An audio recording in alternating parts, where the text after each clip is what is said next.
Avant sa mort, Ip Man a finalement admis pourquoi il avait cessé d'enseigner à Bruce Lee. Une vérité bien plus complexe que ce que Hollywood a jamais montré.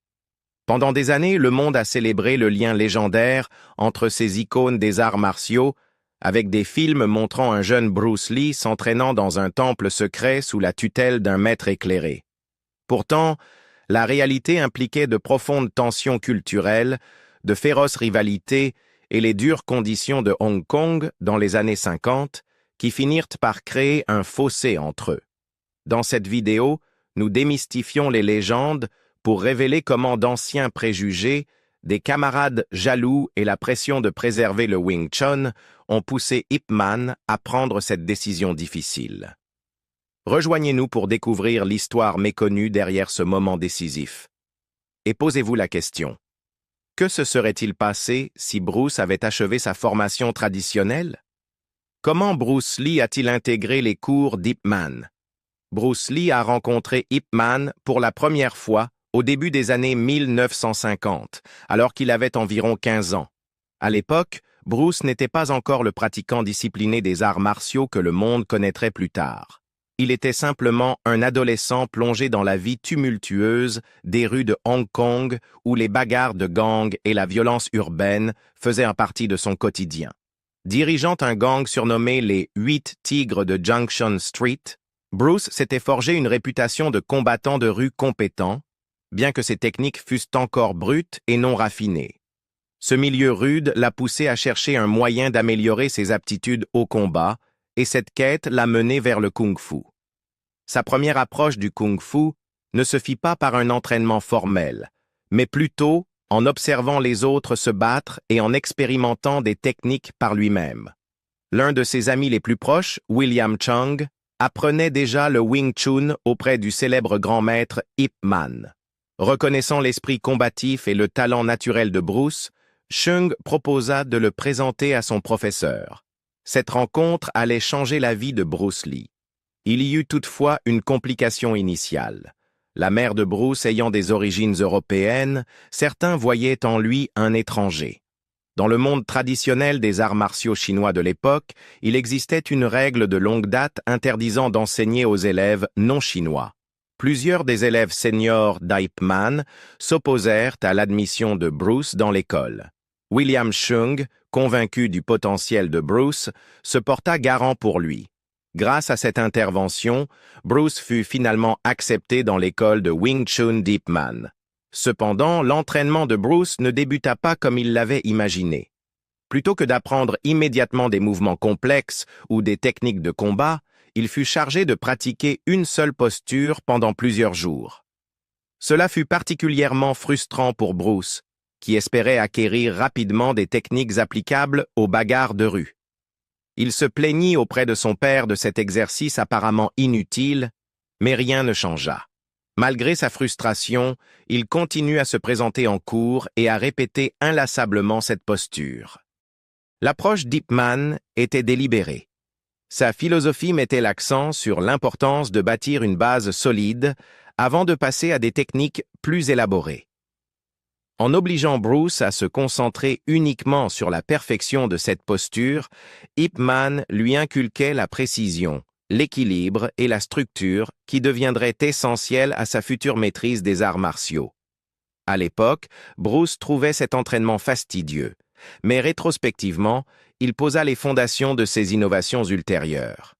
Ip Man lui-même enseignait rarement directement à tous ses élèves.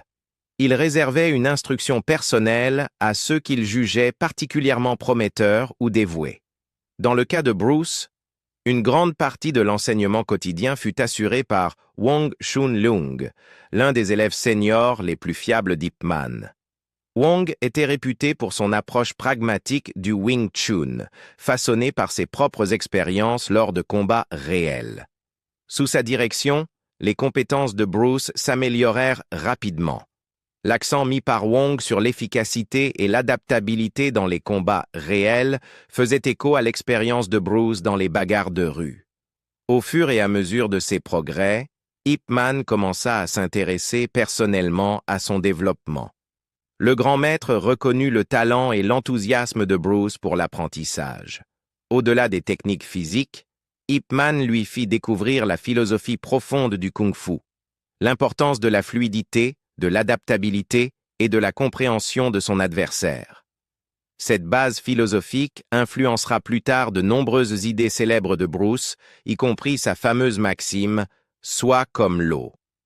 La période pendant laquelle Bruce s'entraîna sous la direction d'Ip Man et de Wong Chun Leung se déroula parallèlement à ses études au St. Francis Xavier's College, où il fut encadré par Brother Edward Muss, qui entraînait également l'équipe de boxe de l'école. Cette période fut cruciale pour forger sa vision globale du combat. Tandis que le Wing Chun lui offrait un système d'arts martiaux structuré, ses expériences en boxe lui permirent de découvrir les techniques de coups de poing et les mouvements à l'occidental. Ce mélange d'influences sema les graines du développement ultérieur par Bruce de sa propre philosophie martiale, le Jeet Kune Do. Les années passées sous la tutelle d'Ip Man furent transformatrices. Bruce arriva à l'école en tant que combattant de rue brut et autodidacte, dont les techniques reposaient sur l'instinct et l'agressivité.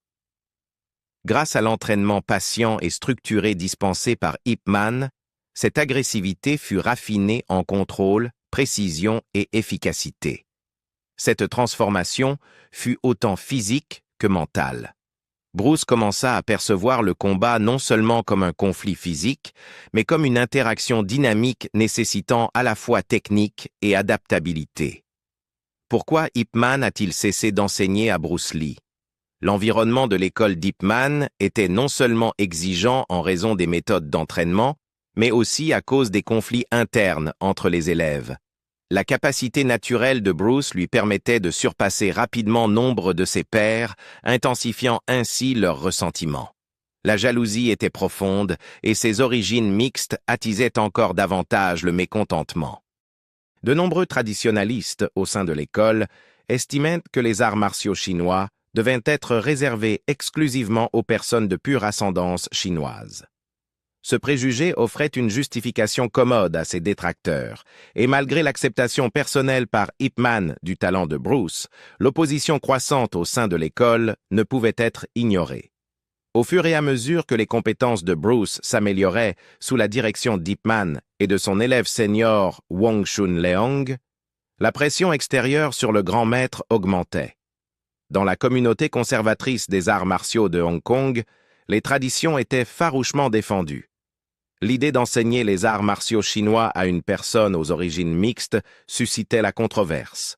De plus, la réputation de Bruce en tant que combattant de rue, aiguisé dans les ruelles violentes de Hong Kong et renforcé par ses succès lors de combats non officiels, exacerba la situation. Sa nature rebelle et sa rapide ascension dans les arts martiaux faisaient de lui un paratonnerre pour les critiques. Ses camarades et les pratiquants établis le voyaient tous comme une menace pour les coutumes et hiérarchies bien ancrées du Wing Chun. À la fin des années 1950, plusieurs facteurs se conjuguèrent pour créer une situation intenable pour Ip Man. Sa propre santé se détériorait, des années de consommation d'opium avaient fait leur effet, et il souffrait d'un cancer de la gorge. Enseigner devenait de plus en plus difficile pour le grand maître vieillissant qui avait passé des décennies à perfectionner l'art du Wing Chun. Parallèlement, la pression de la communauté traditionnelle des arts martiaux se faisait de plus en plus forte. Les critiques soutenaient qu'Ip Man compromettait l'intégrité de ses enseignements en s'associant à un élève qui ne respectait pas les normes de la communauté. Comme l'aurait déclaré un membre senior de l'école, enseigner à Bruce, c'est comme ouvrir la porte à tout ce qui n'est pas destiné à notre art. Bien qu'Ip Man n'ait jamais publiquement approuvé de tels propos, ce sentiment était omniprésent. Face à ces défis croissants, Ip Man prit une décision difficile. Plutôt que d'exclure complètement Bruce, une mesure qui aurait pu entacher davantage sa réputation, Ip Man choisit de prendre ses distances en cessant de lui offrir une instruction directe. Il organisa ainsi la poursuite de son entraînement exclusivement sous la direction de Wong Chun Leung. Cette décision fit de Bruce un paria au sein de l'école principale, le cantonnant à un environnement d'entraînement séparé. Ce compromis permit à Ip Man de protéger à la fois son héritage personnel et la sacralité de sa tradition martiale. Ce faisant, il s'assura que les controverses entourant la présence de Bruce ne compromettent pas la réputation globale de sa lignée de Wing Chun. Pendant des décennies, les véritables raisons qui avaient poussé Ip Man à cesser d'enseigner à Bruce restèrent l'objet de spéculations. Beaucoup supposaient que l'arrogance et le comportement rebelle de Bruce en étaient les principales causes. Cependant, l'histoire complète était bien plus complexe et, à bien des égards, tragique. Peu de temps avant sa mort, en 1972, Ip Man révéla la vérité. La pression croissante de la communauté traditionnelle des arts martiaux, conjuguée à ma santé déclinante, ne m'a laissé d'autre choix que de me retirer de l'entraînement direct de Bruce. Ces mots clarifièrent que ce n'était pas uniquement le comportement de Bruce qui avait motivé cette décision, mais bien une combinaison de pressions extérieures et de limites personnelles. Des préjugés profondément ancrés contre les origines mixtes de Bruce jouèrent également un rôle, puisque de nombreux étudiants conservateurs estimaient que les arts martiaux chinois ne devaient pas être partagés avec des personnes d'origine non chinoise. Après cette période, la vie de Bruce prit un autre tournant dramatique. En 1959, suite à une série d'incidents violents, dont une altercation particulièrement grave impliquant le fils d'un puissant membre de la triade, ses parents décidèrent que sa sécurité à Hong Kong ne pouvait plus être garantie. Ils l'envoyèrent aux États-Unis, où il recommencerait à zéro à Seattle. Arrivé avec peu de moyens, seulement $100 et quelques contacts, Bruce fut contraint de se réinventer. Aux États-Unis, il commença par occuper de petits emplois et poursuivit des études de philosophie à l'Université de Washington. Parallèlement, il se forgea une réputation de combattant redoutable, participant à des matchs de boxe et à des compétitions clandestines d'arts martiaux. La rupture avec l'entraînement formel d'Ip Man ne mit pas fin à l'engagement de Bruce envers les arts martiaux, elle ne fit que rediriger sa trajectoire. À Seattle, Bruce finit par ouvrir sa propre école, le John Fan Kung Fu Institute. Cette institution rompit avec la tradition à bien des égards. Contrairement aux écoles d'arts martiaux exclusives et homogènes sur le plan racial de Hong Kong, l'école de Bruce accueillait des étudiants de toutes origines. Son approche inclusive était perçue comme un défi direct à l'ordre établi et alimentait encore davantage la controverse autour de ses méthodes. En redéfinissant son art sous le nom de Jeet Kune Do, ou la voie du point interceptant, Bruce cherchait à éliminer ce qu'il considérait comme des traditions superflues pour créer un système fondé uniquement sur l'efficacité et la praticité en combat réel. La prise de distance d'Ip Man vis-à-vis de Bruce n'avait pas pour but de le punir, mais de protéger la réputation de son école d'arts martiaux. La pression incessante des traditionalistes, combinée à la détérioration de sa santé, rendait impossible pour lui de continuer à fournir un enseignement direct sans risquer de diluer son art. Ip Man, le maître de Wing Chun, qui a façonné l'héritage de Bruce Lee. Alors, qui est vraiment Ip Man pour avoir exercé une influence aussi profonde sur Bruce Lee? Né en 1893 à Foshan, dans le Guangdong, Ip Man, à l'origine Ip Kai Man, a grandi dans une famille aisée qui valorisait l'éducation et la culture traditionnelle chinoise. Troisième d'une fratrie de 4 enfants, il fut initié dès son plus jeune âge à la discipline des arts martiaux. Il commença à étudier le Wing Chun sous la direction de Chan Hua Shun, un maître respecté de cet art. Certaines sources affirment qu'Ip Man débuta son entraînement à l'âge de 9 ans, tandis que d'autres suggèrent qu'il commença à 13 ans. Quoi qu'il en soit, sa détermination à maîtriser le Wing Chun était évidente dès le début. Chan Hua Shun, alors âgé de 57 ans, prit Ip comme 16e élève. Cependant, son enseignement fut interrompu après seulement 3 ans en raison d'un léger AVC en 1909, le contraignant à prendre sa retraite. Au cours de ces années formatrices, Ip Man absorba une grande partie de son entraînement auprès du 2e élève le plus expérimenté de Chan, Eng Chung-sok, ce qui jeta les bases essentielles de son expertise future.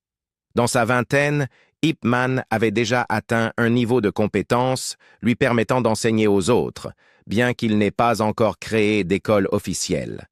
Il travailla alors comme officier de police à Foshan pour le gouvernement nationaliste, un poste qui lui assurait à la fois un revenu stable et l'opportunité d'appliquer ses compétences martiales pour maintenir l'ordre public. Sa réputation de pratiquant compétent et discipliné grandissait régulièrement, alors même que sa carrière d'artiste martial ne faisait que commencer à se dessiner. À 16 ans, aidé par son cousin Leung Foot Ting, Ip Man s'installa à Hong Kong. Là, il s'inscrivit au St. Stephen's College, un établissement destiné aux familles aisées et aux expatriés. Cette expérience élargit ses horizons et le confronta à de nouvelles idées, bien au-delà de son Foshan natal. Peu après son arrivée, un camarade de classe nommé Lai l'informa d'un défi d'exhibition organisé par un ami du père de Lai. Le défi venait de Leung Bik, le fils de Leung Jan, qui avait été le professeur de Chan Washun. Ip Man accepta le duel avec enthousiasme. Cependant, la rapidité et l'habileté de Leung Bik le surpassèrent rapidement. Après 2 combats au cours desquels Ip fut vaincu, il se sentit embarrassé et découragé, et partit initialement sans commentaire. Une semaine plus tard, Lai expliqua que Leung Bik avait en réalité loué la technique d'Ip Man et souligné son lien familial avec Leung Jan. Ce retour d'information motiva Ip Man, qui commença à s'entraîner sous la direction de Leung Bik jusqu'à la mort de ce dernier en 1911. Ces années d'entraînement rigoureux furent essentielles pour affiner ses compétences et approfondir sa compréhension du Wing Chun. En 1916, à l'âge de 24 ans, Ip Man retourna à Foshan et reprit sa carrière d'officier de police. Pendant cette période, il commença à enseigner le Wing Chun à ses amis, subordonnés et membres de sa famille.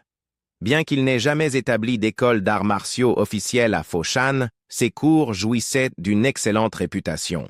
Ses premiers élèves, parmi lesquels Lok Yu, Chow Kwang Yue, Kwok Fu, Lun Ka, Chan Chi-sun et Lui Ying, contribuèrent par la suite à la diffusion du Wing Chun à Foshan et dans l'ensemble de la région du Guangdong.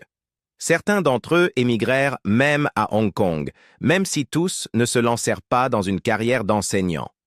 Ip Man épousa Cheung Wing Sing, et ensemble, ils eurent plusieurs enfants, dont Ip Chun et Ip Ching. Cependant, sa vie personnelle ne fut pas sans difficulté. Le climat politique tumultueux de la Chine du début du XXe siècle commença à l'affecter. Pendant la guerre sino-japonaise, Ip Man prit parti pour le Kuomintang.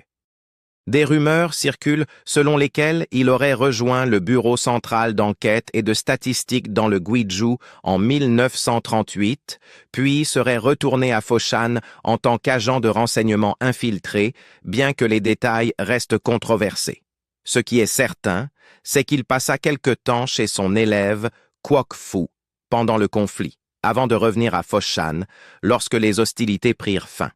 Après la guerre, Ip Man servit pendant plusieurs années en tant que capitaine des patrouilles de police de Foshan et en 1949, il entraîna même son second fils, Ip Ching, démontrant ainsi son engagement à transmettre le Wing Chun. Cependant, avec la victoire du Parti communiste chinois lors de la guerre civile à la fin de 1949, la situation politique changea radicalement. En raison de ses liens avec le Kuomintang, Ip Man, sa femme et leur fille aînée quittèrent Foshan pour Hong Kong via Macao en 1950. Ce fut un tournant majeur dans sa vie. À Hong Kong, l'expérience d'Ip Man fut radicalement différente de la stabilité relative qu'il connaissait à Foshan. À 56 ans, il peina à trouver du travail. Son expérience d'officier de police ne se transférant pas aisément dans ce nouvel environnement. Grâce à l'aide d'amis, il obtint un emploi dans un restaurant et noua des liens via l'Association des travailleurs des restaurants de Hong Kong. Durant cette période, Ip Man développa une addiction à l'opium, ce qui aggrava ses difficultés financières. Pour subvenir à la fois à son addiction et aux besoins de sa famille, Il commença à enseigner le Wing Chun de manière plus ouverte au début des années 1950. Ses premiers élèves étaient principalement des membres démunis de l'Association des travailleurs des restaurants et de jeunes hommes en difficulté issus des rues. Des personnes qu'il espérait détourner de la violence des gangs. Bien que beaucoup ne soient restés que brièvement, certains finirent par acquérir suffisamment de compétences pour ouvrir leur propre école, contribuant ainsi à la diffusion du Wing Chun à Hong Kong. Au milieu des années 1950, la vie personnelle d'Ip Man se compliqua encore lorsqu'il entama une liaison extra-conjugale avec une femme connue simplement sous le nom de Shanghai Po. Cette relation donna naissance à un fils, Ip Siu-hwa. En 1960, sa femme Cheung mourut d'un cancer et par la suite, ses fils le rejoignirent à Hong Kong. Au fil des années 1960, la réputation d'Ip Man s'améliora, attirant des élèves plus aisés et mieux éduqués. En 1967, lui et plusieurs de ses élèves créèrent la Wing Chun Athletic Association pour aider à atténuer ses difficultés financières, une mesure que l'ancien élève Duncan Leung résuma plus tard en déclarant « Ip utilisait l'argent des frais de scolarité pour soutenir son addiction à l'opium ». L'influence d'Ip Man allait bien au-delà de ses difficultés personnelles. Parmi ses élèves notables figuraient Shu Shongtin, Lok Yu, Wong Shun Leung et Bruce Lee. Ce dernier, en particulier, attribua à Ip Man l'enseignement de l'art du détachement et l'inculcation d'une compréhension profonde du kung-fu. La célèbre maxime de Bruce, « Sois comme l'eau », reflète les principes fondamentaux de simplicité, de franchise et d'adaptabilité qu'il avait appris d'Ip Man. Ip Man est décédé le 2 décembre 1972 dans son logement situé au 149 Tung Choi Street à Hong Kong, succombant à un cancer du larynx seulement 7 mois avant Bruce Lee. Il fut inhumé à Wo Hop Shek à Hong Kong. Aujourd'hui, le musée Ip Man, situé sur le terrain du temple ancestral de Foshan, conserve de nombreux artefacts de sa vie, et son héritage continue d'inspirer les artistes martiaux du monde entier. Le parcours d'Ip Man, de ses débuts à Foshan, en passant par ses luttes ultérieures et son succès final à Hong Kong, témoigne du pouvoir durable d'un entraînement martial discipliné et de l'influence profonde qu'un enseignant dévoué peut avoir sur les générations futures. Avant sa mort, Ip Man révéla enfin pourquoi il avait cessé d'enseigner à Bruce Lee. Lors d'une rencontre finale émouvante à Hong Kong, un Ip Man affaibli, esquissant un léger sourire, répondit à la question sincère de Bruce. « Me considères-tu toujours comme ton élève ?» Ce moment résuma le lien profond entre le maître et son élève, un lien façonné par la tradition, les épreuves personnelles et la nécessité de préserver l'intégrité du Wing Chun. Bien que sa décision de prendre ses distances ne fût pas un rejet, mais un choix difficile dicté par une pression immense et des problèmes de santé, elle nous amène à nous demander, et si Bruce avait terminé sa formation traditionnelle, aurait-il révolutionné les arts martiaux de la même manière? Partagez vos réflexions ci-dessous et rejoignez-nous pour continuer à explorer les légendes qui se cachent derrière ces figures emblématiques.